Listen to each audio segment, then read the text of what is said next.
Hello guys, ito na ako guys, papasok na ulit ako sa trabaho. Dito ngayon ako sa tram. Sa araw na to guys, ay gagawa ko ng sushi platter. Meron akong guest ng family at ang gusto pa nila ay sushi platter. At sige, ang sabi ko, madam, gagawin ko ng sushi platter. Ito na nga guys, malapit na ako sa aking trabaho. At ito nga pala guys, ang aking pinagtatrabuhan.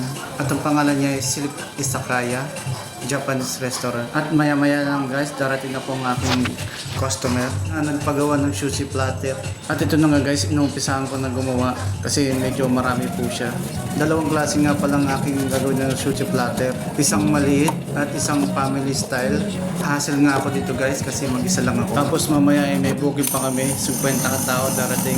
All Asian po siya. Pagod na naman to guys, bakbaka na naman to mamaya. May kasama naman ako guys pero pinag-break ko siya. Kaya mamaya tama-tama pagbaba niya is kompleto na lahat. Yan na nga guys, matatapos na ako. Ibilisan ko nga guys ang aking paggawa kasi gawa ng darating na ang aking guest. At yun na nga guys ang aking ginawa na sushi platter.